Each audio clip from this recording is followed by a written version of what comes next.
Vice Mayor, please lead us to prayer. Let us put ourselves in the most.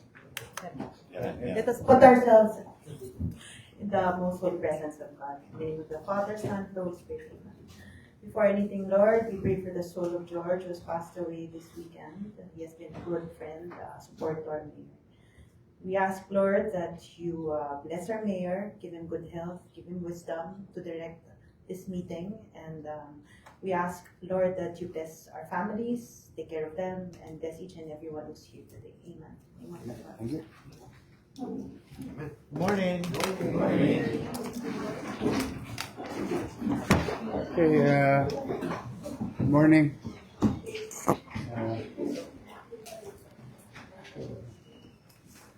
To those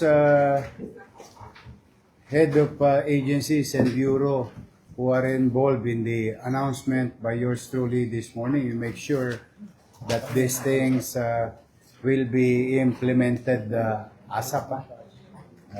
Time is of the essence. Anyway, I've done my part. I've signed all your documents since last week, except for Ma'am Gayola, yung K-12 natin, ay yung senior high, inaantabayanan ko lang today. Kung darating today, I'll sign it.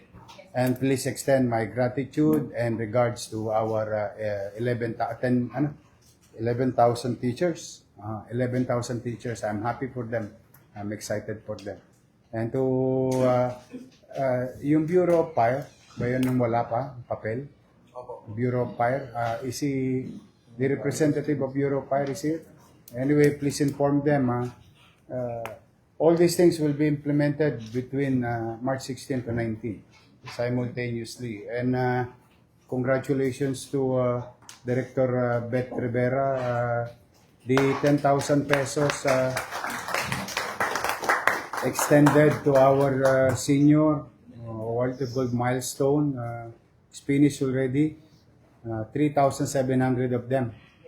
And we are now going to implement our regular assistance to my beloved Lolo't Lola in the city of Manila.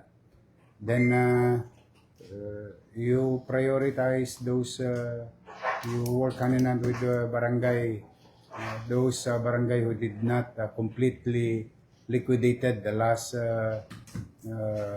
call this, liquidation.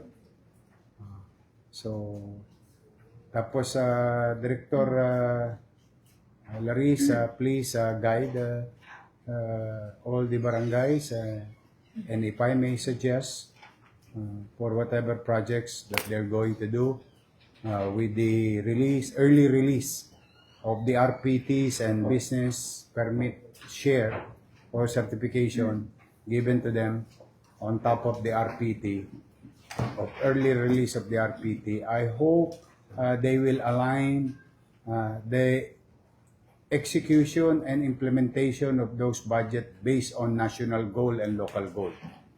In this case, we wanted to stimulate the economy, the local economy, so that the business will survive and strive, and the people of Manila will have that kind of buying power, extra cash, for them to spend on their daily needs. Kaya lahat ito'y ginawa ng inyong pamahalang lungsod to really help our people. That's more than 15%. The immediate impact of this is about 15% of the population. And if the barangay, 896 barangay, will do the same goal, no? Same formula that the national and local government is doing. That's at the rate of 100 individuals. That's additional 100,000 people. That's 5%. So almost 500,000 people will have something in their packets and basic goods. So yun ang purpose natin. We go back to in our own little way with my little knowledge on how to cushion the socio-economic impact of this uncertainty in the Middle East. So that is our direction. Thank you very much sa lahat ng mga ahensya.